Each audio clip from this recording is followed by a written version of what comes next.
The METUS Tech Show.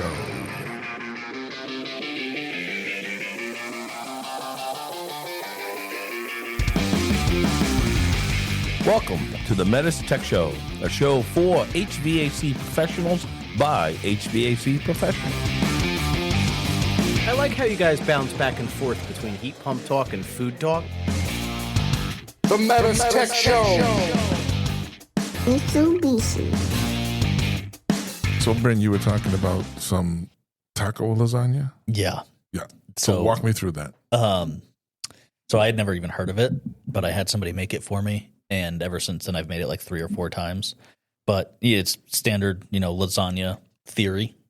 So you basically take like a casserole dish or a pan, like a baking pan, like you would with lasagna, and grease it. And you do layers of tortilla instead of lasagna pasta. All So right. you take some tortillas, you lay it down, and then Corn or flour? I like flour personally. Yeah, that's going to work better, I think. Yeah. for It's lasagna. sturdier. Corn tortillas don't stay together. Yeah, the thing is flour, in my experience, flour tortillas have more bend. Like they have ability to kind of shape. Whereas like a corn tortilla, especially once you heat it, like they aren't as soft necessarily. They like Corn to break. tortillas have to be grilled, Yeah, and then the consistency comes out, Yeah. or a crunchy corn tortilla. Right, But, yeah. out of I bought packages and ate a corn tortilla. The whole thing fell apart. You can't Right, have, yeah, that's you can't they have do. them They soft. kind of crumble You and can't have them soft. It's weird because I've had phenomenal corn tortillas, but I can never recreate that at home. Whereas the flour tortillas is pretty consistent. But yeah, I used flour tortillas, and the first layer was refried beans, and then the layer of the tortillas, and then some cheese, then taco meat. So we did ground beef, but you could do chicken or whatever. You could probably even do steak if you wanted to. More cheese, another layer, and then another layer of beans or whatever. But the first time I had it was just the ground beef and the refried beans, and then I've kind of experimented a little bit with some other things. But man, it's so good because then it's like leftovers for the whole week, and you just eat it like lasagna. It's So I do the fantastic. same thing, but I make it's not a lasagna. It's not a layer. It's a pie. So I do the taco pie. What I use for the base is you get a package of the Pillsbury croissants, right? And you take the croissant triangles out and you make a base inside of a Pyrex dish or whatever. And then same thing, refried beans, cheese. And I won't use shredded cheese. I'll use like a sauce, cheese sauce. like a queso. Yep. Yeah. Like a queso on there and hamburg or chicken. And then and then another layer of cheese, like shredded cheese on that. And then I take the croissant dough and I cover the top of it and throw it in the oven at 350 for like 30 minutes, 45 minutes. Yeah, And yeah, it's really good. The like croissant kind of gives it that flaky. Yeah. Yeah. I'm a huge sounds fan. good. It Sounds sounds delicious. What'd you make, Paul, recently? Anything? Oh, just last night I made, talking about the Southwestern New Mexican flair, I made a black bean soup. So it was nothing, really. I just, some a green pepper, a red pepper, some onions, saute that, a little bit of salt to get the water out, and some garlic. Any black beans in there? Oh, eventually. Oh, okay. Yeah, the garlic, and I put a can of diced tomatoes with some, I had some peppers, and I forget what it was, maybe habanero or, no, not habanero, serrano peppers. I forget what it was, the pepper. And then the beans. Now, the recipe, I watch a lot of YouTube videos. Everybody's draining their beans. They're getting canned beans and draining them, but I like the juice. I never drain them. I never wash them. I made some rice separately, but then I threw some spices in there, threw some corn, a little bit of carrots. And we were eating it last night. I make it not like a soup. It's not as watery as a soup. And then I took some chicken and cooked it in the Instant Pot. I put some paprika, some garlic, some salt, some pepper, some cumin. What else? I put some thyme or rosemary, and then the Portuguese ground up pepper that I make. And the Instant Pot, it was 10 minutes pressurizing, and then a 10 minutes natural pressure release. It was chicken breasts came out nice and tender and juicy. And I mixed all that in there. I put the chicken on the plate, and then the black bean soup on the side. Thinking to myself, this would have been great in a tortilla. And I'll go look. There's no tortillas. Oh. So it would have made a great burrito with the chicken and that combined. But it was so good. A little cilantro. That's it. The cilantro. And I'm not crazy about lime, but I'll use a little bit of lime on that. But the cilantro, you chop it up at the end, and you throw it on top, and you mix it in. It gives it a nice flavor. It was had a little heat to it. It was good. The family liked it. Nice. Yeah, I've been making something I've been making for the past year, and my kids mop it up. And they're like, usually when they're at, Dad, what are you cooking? And I'll say what I'm making. And they're kind of just like, oh. But when I say, yeah, I'm making French onion chicken, and they're like, their eyes light up, and they're like, oh yeah, do mashed potatoes on the side. I'm like, yeah. So basically, French onion chicken's always been a recipe, but I kind of put my own take on it. And I love onions. Love onions. So if you like onions, this is the recipe for you. I don't know how many calories are in it, but it's pretty deadly. Yeah. And it starts off with 3 onions. And I slice them up, and I throw all those 3 onions in there with about a half a stick of butter in the pan, and I start sauteing the onions. And I let the onions just kind of just sit there. And on another pan, I'll buy chicken breast that is already sliced thin. I don't want to have to slice a full chicken breast. Sometimes they don't. Yeah, they don't cutlets. You try and slice a chicken breast, and you get that last slice. It's kind of broken up into. I'll get the thin cutlets, pre-sliced thin, probably about 6 of those, and I'll season those, and I'll just grill them. Not grill them, but fry them in the pan, get them browned, and I'll throw them to the side. Not for long. You don't want to dry out the chicken. Throw them on the side. And in that pan with the onions, sauteing onions, I'll throw in a can of Campbell's French onion soup. Mm-hmm. You've had really good. It's already given you that base. Can of French onion soup, a can of Campbell's beef consomme. Mm-hmm. And I'll throw that in because that's really, other than, you can use beef broth, but the beef consomme's got that rich, bite to it. So I'll throw that in. And then I'll throw in, a package of Lipton French onion. Oh, wow. Yeah. So, dude, I'm telling you, it's really, at that point, it's got that real bang, that flavor. And I'll throw a little Worcestershire in there and balsamic vinegar. Right. And I'll get that going. And it's a little watery at that point. So what you want to do is make a slurry. So you take 1 cup of warm water, and you throw 3 tablespoons of flour in it, mix it up, and you make that slurry sauce, and start pouring it in, and get it to the gravy consistency that you want. And I'll throw that into a Pyrex, and then I'll take the chicken that I just fried, and I'll throw that on top into the sauce, and I'll flip the cutlets over and just let it sit in the sauce, spread out in the pan. It's not over yet. Now I take mozzarella cheese. I was waiting for the cheese. Not the shredded mozzarella cheese, but the actual ball of mozzarella, and I'll slice that up into thin slices, and I'll throw that over the cutlets. All right. Now, throw it in the oven for 30 minutes. Mozzarella cheese melts and everything. I'll pull it out of the oven, and while that's in the oven, forgot this part. While that's in the oven, I take a baguette, small baguette bread, and I'll slice that up into croutons, large croutons, and I'll throw that in the toaster. I got like a air fryer toasted combination deal, so I'll throw that in the toaster, get it toasted, and I'll throw those over the top of the mozzarella cheese, let it sit in there, and it kind of soaks in that French onion liquid, and I'll throw more mozzarella. At that point, I'll use the shredded mozzarella because it's easier, and I'll throw that a little bit over the croutons. And it's not over yet. I'll take a container of the fried onions that you make. Oh, those are good. I'm telling you. There's so much onion in this dish. No, it sounds delicious. Let me tell you something. It sounds ridiculous. Like I went overboard with onions. Yeah. The flavor, I'm sure, will blow your mind. Yeah. So the fried onions that you make green bean casserole with, I forget what they call French's, maybe, but whatever they are. Fried Like onions. Funyuns. Yeah. Yeah. I used to get them on burgers a lot. Wicked good. I like that. So crisp. I sprinkle some of those. You don't have to use the whole container. I'll sprinkle some. I'll get the smaller container. They have smaller ones now. And I'll sprinkle that over the top of the croutons and everything. Throw it in the oven for an extra 5 minutes. All of this is at a temperature of 375. Okay. Throw it in the oven for 5 minutes. The bread gets nice and crispy and soggy and all that sauce in there, and the fried onions get nice and crispy, and make a side of mashed potatoes. Throw the mashed potatoes on the plate. Throw the gravy over the mashed potatoes. Chicken cutlets on the side of it.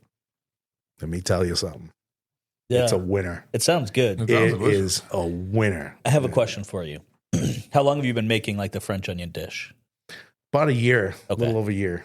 Do you remember, and you might remember, Paul, the Lipton packet that you're talking about? It's called onion soup mix. Yeah. It used to be called French onion soup mix, right?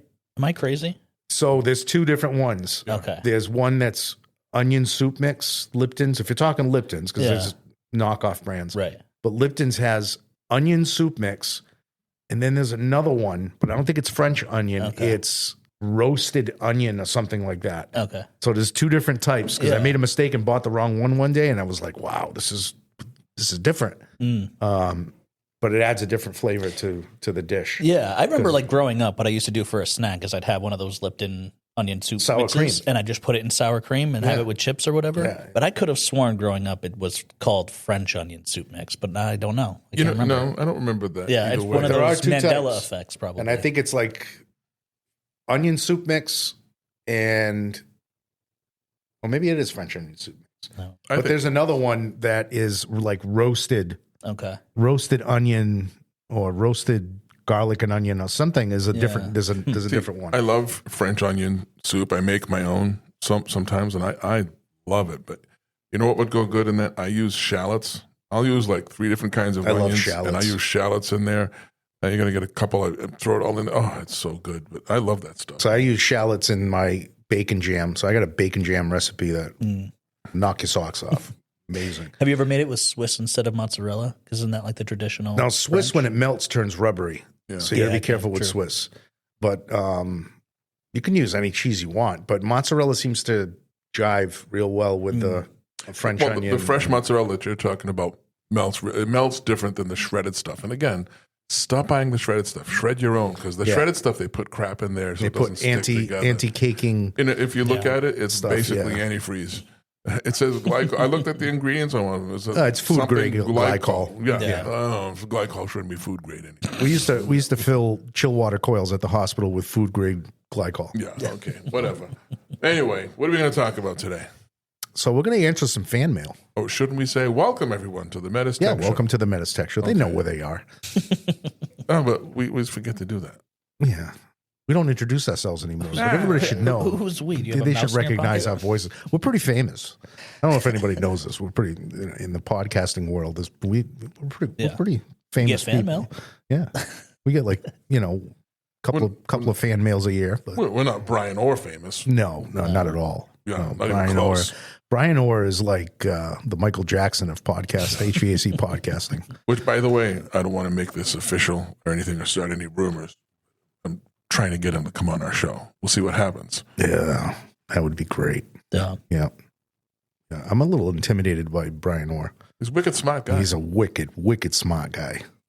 Smart with SMAHT. Smart. SMA. Yeah. I'd be smart if I could remember anything. That's my problem. I forget everything. Yeah, I don't want to go head to head with him on subcooling and superheat, No, I don't want to talk. I don't want to talk about the weather. but with I him. am definitely looking forward to that. Yeah. Yeah, if we can, That'd be cool. if we can pull it off, we'll do that. And hopefully he's not. I doubt he listens. Well, we He's got better things Ralph to do. Wolf there as a buffer. He's good friends with Brian. Yeah. he irritates Brian Orr a little bit. What I heard, Ralph. I don't think Ralph irritates. but I think he anybody. irritates anybody. All right. So anyway, we've done a couple of episodes on this. Every so often, we'll look at our fan mail, right? And we'll answer some of this when we get enough comments. Well, we're not going to do all the comments because some of them aren't appropriate for the airwaves. Really? Oh yeah. Mostly directed at you. I delete those. I don't let you see them. I protect you. You guys stink. You can't do that one. No. So we're just going to answer some emails, and we'll see how long this takes, and it might even be the whole episode here. So I'm going to start off with reading the first one, and I don't remember if we got these emailed to us at metustechshow@hvac.com or if they're just fan mail. So when somebody is on the whatever platform they listen to podcasts on, there's a little link there that says send us a text. with those, we can't reply to them. I just want to make so when you do that and we don't text you back, it's because we can't. Right. It's not that we're ignoring you. So I'm going to just read the first one here. It says, "Hey guys, I just listened to both your A2L podcasts and appreciated the information and transparency very much. In the first episode, one of the hosts alluded to the fact that the new equipment will have minimum line set requirements, but then you never went into more detail on that. I install a lot of M-Series 1-to-1 wall and floor mount units that sometimes have very short 6 to 12 foot line sets. Can you provide any more information about what these new line set minimums will be for the equipment? Thanks for all you do, Bradley Stroot from Tuttle Heating and AC." Can we mention his name and company? Sure. Too late. Too late. Yeah. Well, we can edit it out, but I think. All right. So you guys. So Brent, why don't you take that one? Yeah. So Scott was probably who the host was that was talking about it, but we've always had that minimum of 16 feet for M series units. And that's not for functionality reasons. It's really just to reduce noise or sound being emitted from the pipes. You just might hear that liquid rushing. It's a possibility, especially in quieter areas. You might Basically pulsation from the compressor. Right. Yeah. So with the A2L transition, we have the exact same situation with a P series 1-to-1, and that minimum requirement, not requirement, but recommendation is 25 feet. So M series stays the same. It's still the 16 feet. P series just now has the recommendation of 25 feet. Now, again, not requirements. It's not for functionality. It's literally just to reduce noise. So not anything to get too, worried about or freak out about. It's definitely not a requirement, just a recommendation. Yeah. I mean, if you're going to put this in a living room, a kitchen, a dining room where there's going to be people walking around, that's one thing I wouldn't worry about it. But every refrigeration system makes noise. Mm-hmm. The things with mini splits is now you're putting these things in bedrooms where people are going to be quiet, and it's not that it gets louder. You won't hear it during the day when it's busy. It doesn't get louder at night. It's just everything else gets quieter. So you may hear that refrigerant flowing through. So that's what you have to consider. Right. That's all. Yeah, and you may have a home with baseboard heat, and they've had baseboard heat all their lives, and it's a very quiet system. Hopefully it's quiet. It's not gurgling or anything, but it's for the most part, that's a quiet system. Now we introduce a ductless split to someone's home. They'll get angry over the sound of air. Never mind refrigerant migrating through the system. Sounds like kind of like water running. Sometimes I've heard complaints, and this is what some of our service personnel see out in the field when they go on job sites. They'll deal with a lot of sound issues, and that could be pulsation from the compressor, and it's very minimal. But for someone, like I said, that has never had that sound in their house, and now they got this. You introduce this sound of refrigerant flowing or something out of the ordinary, and I think something's wrong with their system. They really, like you said, when performance isn't affected, it's just, can we get rid of that sound? And extending your line set, making sure you're within those minimums will get rid of that. Right. Yeah, it's what you're not used to. Like I had a baseboard system in my previous house, and I could hear the ticking. Because, the copper's expanding here, the expansion, and then it may be touching, the hole may be a little undercut. But now I got one of those in my living room, and it drives me nuts. And I'm trying to figure out how am I going to shave that wood around the pipe, get something in there without cutting the pipe. Because that pipe is super thin. It sounds, I've had people house sit my dogs, and they're like, I don't know what those noises are, but it's terrifying. It's a baseboard. Yeah. When I put the heat pump in my house, I put a digital thermostat in there, and it clicks at night when it goes on and off. It drives my wife crazy. I can't hear it. I think she's crazy. But she goes, the thermostat's clicking. I go, it's doing its job. There's little tiny relays in there. But she doesn't think I know what I'm doing. Meanwhile, you could have like an older house with like an oil furnace, and about 15 seconds before it comes on because, you hear the motor start, and then when it lights because it through the whole house. Yeah. All right. So the second email, I'm going to give you guys one guess who sent this. Hey, guys, just wanted to say that I really enjoyed these past 2 episodes. Loads of valuable information. Scott and Brim seem to really have their stuff nailed down already. Does anyone know when the first install and service manuals for the new equipment will start appearing on my link drive? I'd really like to get a jump on studying those as soon as that becomes possible. I'm going to give you a hint. This guy reads manuals to his kids for bedtime stories. Okay. Yeah, that's Nick. It's Nick. Yeah. It's Nick in Hawaii. Of course it is. Yep.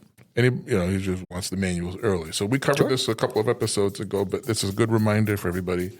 So Steve, why don't you take this one? We'll be right back. Hey, listeners, if you like the METUS Tech Show, you should check out our YouTube channel called the METUS Training Network. That's METUS Training Network. Head on over to the METUS Training Network for tons of videos and programming made for HVAC professionals just like you. We've got technical training tips, HVAC program updates, and episodes of our new HVAC talk show called The Comfort Zone. Of course, you also get to catch up on more episodes of the METUS Tech Show as well. Head on over to YouTube and subscribe to the METUS Training Network today. Now, back to the METUS Tech Show. Yeah, of course, Nick wants this before everybody. I don't blame you, Nick. So my link drive, as mentioned on a previous episode, I believe Bryn mentioned this, my link drive is basically full to the max. We can't add any more. There's so much information on my link drive. We can't add any more. So the go-to site for all technical information, and my link drive isn't going away. It's going to stay there with all of the 410A information, but all A2L manuals and A2L information and everything that's currently on my link drive is going to live on another website called Mitsubishi Pro. So keep a lookout for that. By the time this episode airs, it's probably going to be already available to you. So all of the A2L information, manuals, data books, installation manuals, service manuals will start to pop up on Mitsubishi Pro. But that's going to be the new My Link Drive. Yeah. Right. So for right now, my link, you need both my link drive and Mitsubishi Pro or M Pro. And eventually, I think we mentioned this a couple of times already, but I think the long-term goal is to move everything over from my link drive because it's full to capacity. We can't fit anything else on there. So, and then I think, Bryn, you brought this point up too. It's a one-stop shopping. Right. So everything is there. You can get the manuals, you can look at training, anything you want, the contractor portal. So it's all there in one. So we're going to have a little pre-recorded commercial like we have right now on our episodes where we're plugging our METUS Training Network. I'll put together another one and keep everybody updated, especially you Nick. So listen for the commercials. I'll have a special commercial just for Mitsubishi Pro when that's released, and more importantly, when the A2L manuals are on there. Yeah. And one thing that I do like about the Mitsubishi Pro is like right now with MyLink Drive, if you want to look up a unit, you can type it into the search bar, which is still an option. But if you want to try to sort through information, you got to kind of click your M series, then go to outdoor units, and then start scrolling through this long list. Well, the Mitsubishi Pro website, it's like more like Amazon shopping where you can actually filter by unit type. If it's a cooling only, it's a heat pump, it's a hyperheat, and it will actually sort down. So it's more what we're used to when we're searching through products. It's actually going to have this sort feature where we can kind of limit what we're looking at to find exactly, the equipment that we're looking for. Oh, good. Yeah. Got to mess around with it a little bit. So, all right. So on to the next email. And by the way, these are actual emails received from our listeners. Because if these were not actual emails, could I do this? Oh, yeah. Okay. I don't know why, but I believe them. Okay. And the next one. Hello. Will the Diamond System Builder alert us if there are any extra refrigerant sensors needed when we build a system? And this is from Mike Grabowski. Yeah. So as of right now, the software isn't set up for notifying you of a sensor needed, but again, we've mentioned it a couple of times now on previous episodes, but there's only going to be one time, right? There's only one time that we ever need additional refrigerant sensors, and that is if a wall mount is installed on a branch box. And even then, it doesn't have to be ordered. It comes with the branch box. So, we've had the conversation plenty of times not to get too caught up on when we have to install sensors. There's only one instance where that happens, and that's wall mounts on a branch box system. And there's only two models of wall mounts on that branch box system. That's the GX and the FX. Yep. That's it. Only two wall mounts you have to worry about installing sensors on the smart multi-branch box. Yeah. DSB is going to be set up to do a lot of things for the A2L equipment and making sure that you're staying within compliance. But But as far as notifying you of extra sensors, it's almost never going to happen, with the exception of wall mounts on a branch box, and it gets shipped there. The sensor is going to get shipped with the branch box, so no need to worry about that. All right. Good job. So the next one, in this, I'm just going to not make you guys guess. It's from Nick again. You know what's funny is, so no matter what platform I go through, if it's related to Mitsubishi, Nick is on there somehow. So whether it's the YouTube channel, he's got comments on there. He emails us here. The DSG portal that we have, the forum, he's all over that. Like, Nick is everywhere. Nick is anything having to do with Mitsubishi. Nick is standing to the side, and he's got his input. I think he's up all night. A super fan. I think he's up all night. He drinks coffee and smoking cigarettes in his basement. Whole family's asleep, and he's just, but he's learning. He wants to learn. He has that desire. God love him. So anyway, he says, "Hey guys, wow, what an exciting episode." Okay, that's pretty sad. Anyway, loved hearing Fahar tell us about the new Comfort app. This was really cool for me to hear since I install a ton of Wi-Fi adapters. Even more exciting was hearing that the new A2L units will have the adapters built in. Not sure if you guys covered it, but will all new air handlers have built-in adapters or just the wall mount units, M&P and City Multi? I'm curious to know.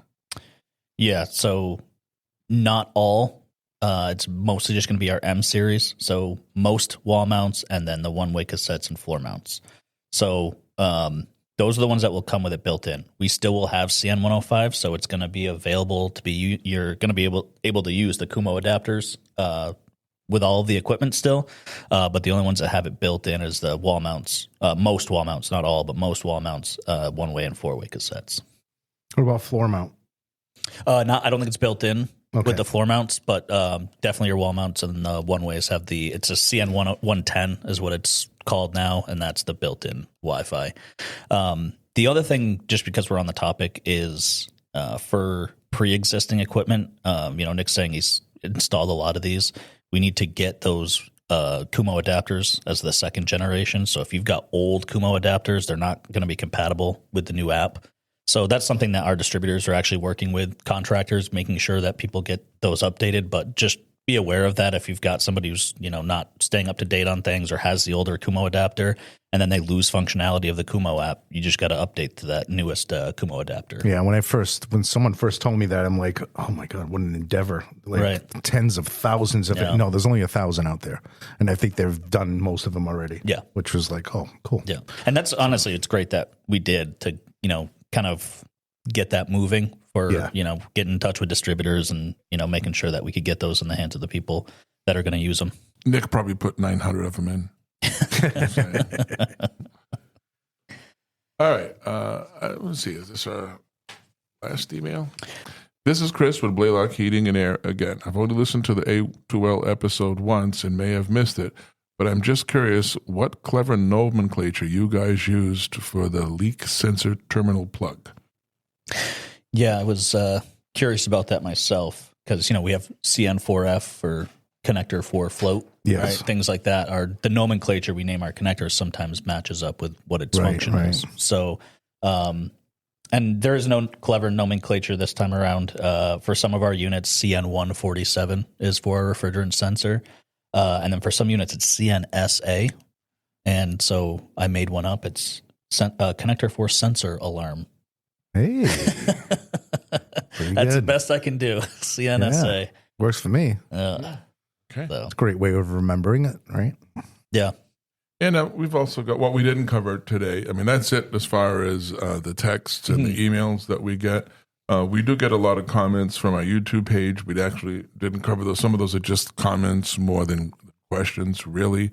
But yeah, I enjoy these episodes because we're hearing from our listeners. They're telling us what they want to hear. We've had some great ideas. We've done episodes on people that have called us, or not called us, but emailed us and said, hey, do an episode on this. So please feel free to send us an email at metustechshow@hvac.mea.com or go on right to the show notes and just click on send us a text and let us know. We'd love to hear from you. Any questions you have, any show ideas, recipe ideas. Might as well just throw that out there. Food ideas. We're working on a cookbook, METUS Tech Show cookbook.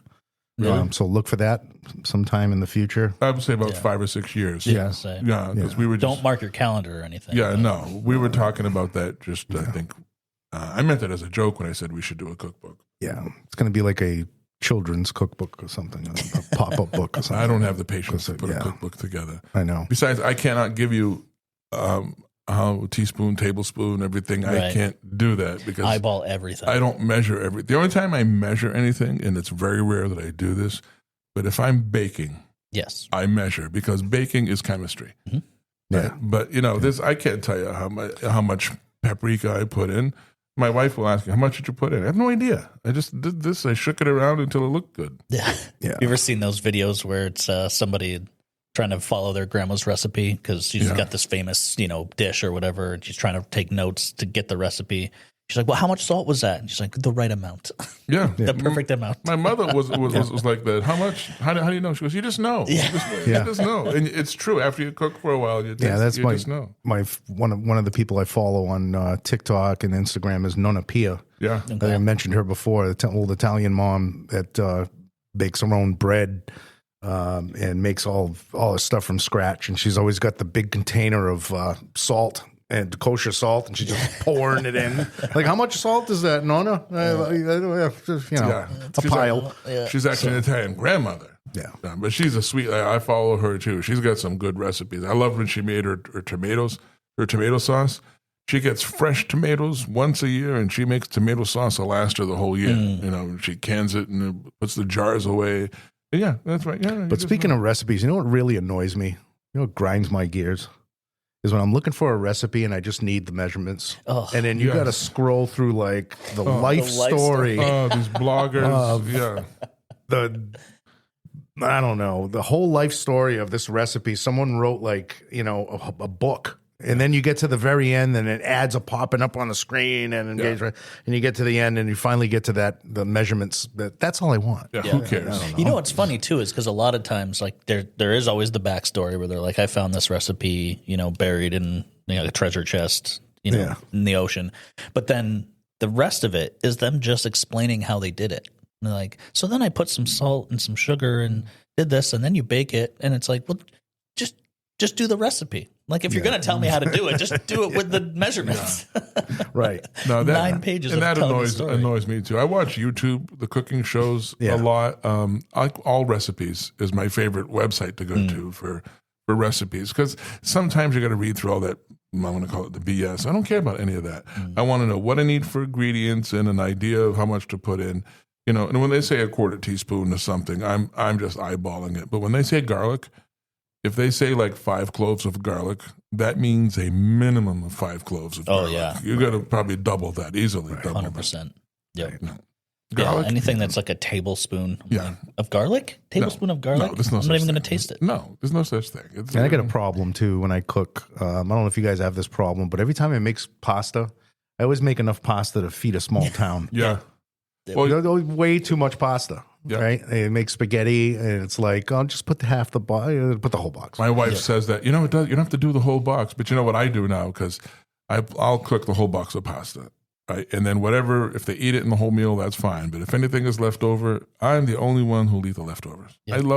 I love cold pasta. Italian food cold, I just love it. But if they don't eat it, if I don't eat it, you know who loves it? The chickens.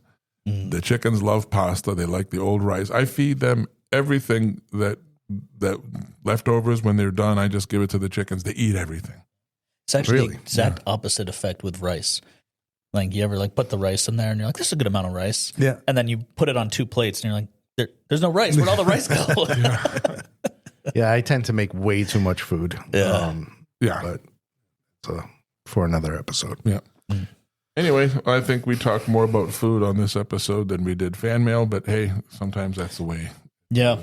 And, we check all the forms of media. So if you leave comments on the METUS Training Network, we see those. So if you have questions, you can put them in the into those comments there. We'll get to them when we can. So if you don't email or don't use the podcast, if you see them on the YouTube channel, you can and post you'll questions there hear. and Yeah, I'm comments. sorry, Brent, I stepped on you, but you'll hear Steve's little blurb about the METUS Training Network.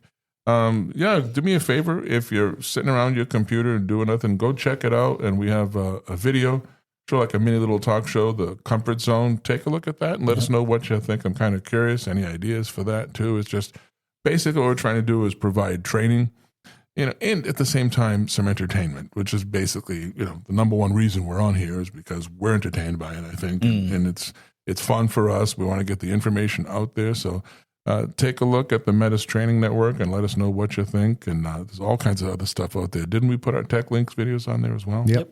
So there's more learning to happen there. You need to know how to diagnose a compressor or a thermistor or LEV, just little short videos, and it's conversation between two technicians. Yep. And it's great stuff. All right. Thank you, everyone, for listening. Enjoy. God See you bless. next time.